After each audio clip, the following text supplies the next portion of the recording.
Hello friends, and welcome to this little video. Today I am basically showing you how I made my Midna cosplay. I do want to say that I am in no way a professional cosplay creator. However, it is just a hobby, and this was my first full cosplay that we ever made, and I was just excited to show you guys the process. The initial thought behind this cosplay was that I wanted my own version of the Midna helmet, or the Helm of Shadows, I'm pretty sure it's called in Twilight Princess. Alk was helping me design it, and we decided to stream it one day. It is made completely out of foam and foam clay. In this stream, we started designing a template out of paper and using that to cut out the foam, figuring out the size or the circumference of my head, and just making it up as we went, basically. I was lucky because Alk had made foam cosplay before, so he kind of knew what he was doing. Me, I just had a glue gun and my own brain, so I'm glad I had some assistance to help me put it all together. As you can see, we did find a 3D model on my iPad, and we used that just to get the initial design and all the little shapes. For the helmet itself, we basically had two parts.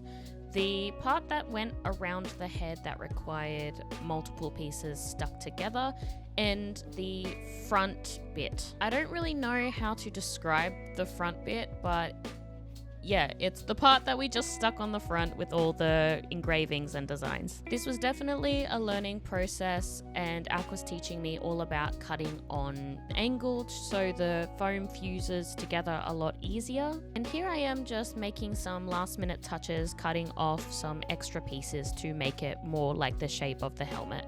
While Alk was having a quick food break, I was going in with a pen and just basically marking out where I wanted all of the engravings along the helmet. This is what it looked like after the initial stream. It was quite a tedious task. The helmet is also quite big and has a lot of detail, so I was going in with the pen, making sure I got every little design done, and then eventually cutting off some excess foam as well.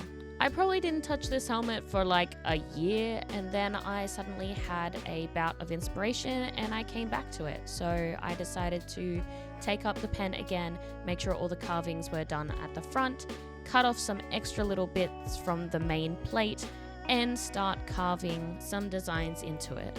I also realized that I probably would need to peel the front plate off of the main base because I couldn't carve everything or add any foam clay with it still attached. I also decided that I didn't think the front plate was thick enough, so I cut out an extra bit of foam and just glued it together on the back to make it that little bit thicker.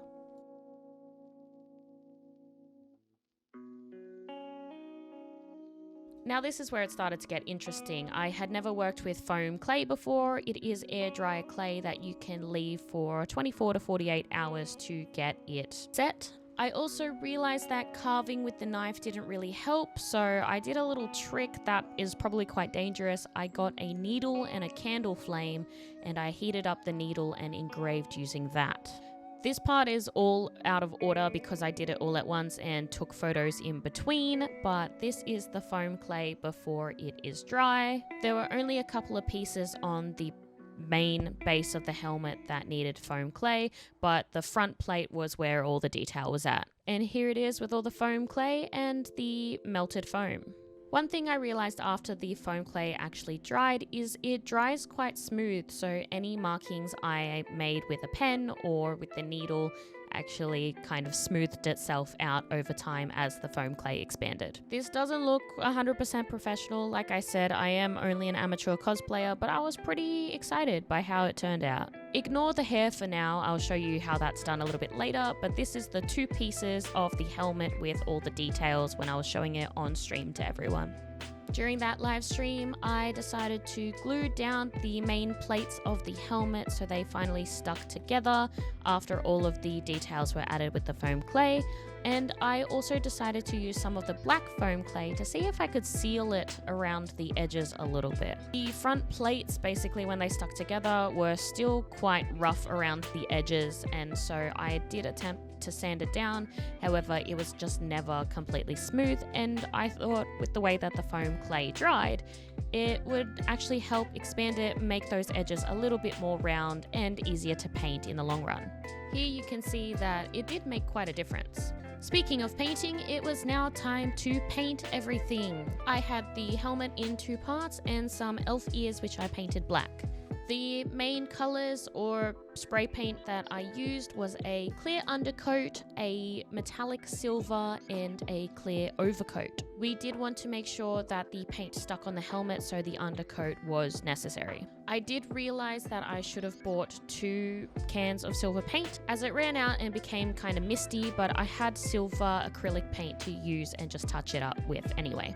Now for the hair. I call it hair, but it is some sort of Twilight magic that comes from the helmet. It can manifest into like a hand shape and helps Link and Midna throughout the quest. I had no idea how to create this, especially on a budget, so the first thing I thought of when creating your own sort of wig was wool.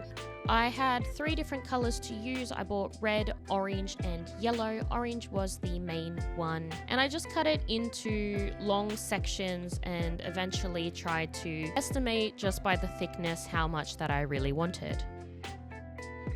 This did take a while, but I did manage to get quite a lot of strands out of 1 ball of wool. And the main goal to make it look more like hair was to just brush it out. I didn't really have a very thin bristled brush, so I was using this little scrubbing brush that I bought for cleaning. Don't worry, it was clean. And I did just continuously brush it for ages and ages. However, it didn't get as fluffy as I would have liked. I could have kept going with it, but I was on a bit of a time crunch. This took a couple of days, but I was working around my work hours, so I managed to stream a little bit of it as well. For the red, I made it a little bit shorter for each strand because I wanted to give the effect that the hair or hand had layers. The layers also didn't work as well as I'd hoped, but when you look at it from a distance, it looks fine. As you can see, I was brushing it in different directions to try and get it more grouped together. I think the red wool was actually easier to brush through than the orange wool. I did get a couple of different brands from Kmart and I think they were different. And of course then came the yellow strands. I think the yellow wool was a little bit thinner. It was also easier to brush through, but I made the yellow the shortest of them all and I used less strands because I wanted it to blend in a little bit more since it was more vibrant than the red. I tied them off into sections so I could count just how many clumps and strands I had altogether for each color, and then I would eventually tie them together and put them on a clip so that I could have something to hold onto my hair when I wore the helmet. This is me just brushing through the yellow strands just to make sure that it was more hair-like. And here I started to put them all together in one strand and try and brush it through to create a little bit of an ombre kind of effect. Like I said, I definitely could have done a little bit more of the brushing and would have turned out a lot better because I was making progress, but it was taking a lot of time. I even got Alk to help me out during streams and things as well. And here it is tied to the clip. It looks very messy, but it was hidden by the helmet, of course. Making the ears. Now this was a very simple process. I just had some plain elf ears that I got from the costume store and I was painting it with black acrylic paint. It was quite messy because I had to cover all of them, but I managed to do quite a bit on stream. I'm also pretty sure that I sprayed them with an undercoat as well when I was painting the helmet so that the paint would stick more because the elf ears are a rubber kind of texture and it was hard for the paint to stick. I did a few coats of black paint in between painting the bodysuit and it ended up covering them very well. Then for the details, I just used a teal blue paint to get some stripes on it to match the bodysuit. Last but not least, here is me attempting to make the bodysuit. I had a few options in the lead up to Zelda Creator Con, which I was making the outfit for. I wanted to buy a bodysuit on Etsy, however it was a little bit expensive and I couldn't afford it for a while. And then when I had the money, I didn't have time to get it delivered.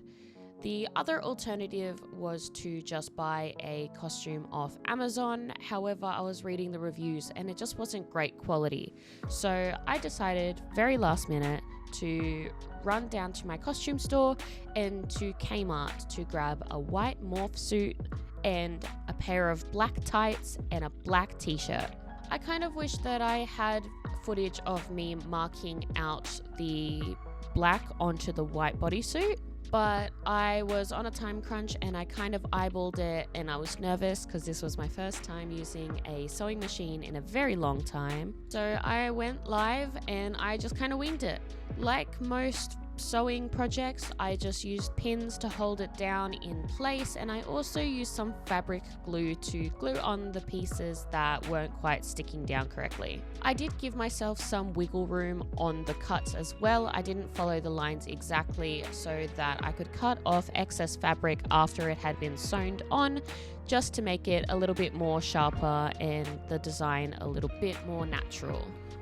Even with the stream footage, I didn't get very many close-ups until I was actually trying it on, but here is me just cutting off any excess little bits of fabric after I've sewn it on, and I was just praying that it would all come together nicely. Like I said before, I did do this in a random order, so when I tried it on for stream just to get an idea of whether it worked, of course the helmet hadn't been painted yet. You can see here that the design is a little bit rough around the edges. I did fix it up a lot more after I showed it on stream because I needed to do the painting and things still, and just wanted it a little bit more smoother, a little bit more neater, but there was only so much I could do on a time crunch. After this came the painting. This also took a lot longer than I thought, mainly because I had to do multiple layers of paint on the black background, and it didn't start off as vibrant as I would have hoped. There was a bunch of design on the bottom of the bodysuit, so I did have to design quite a lot.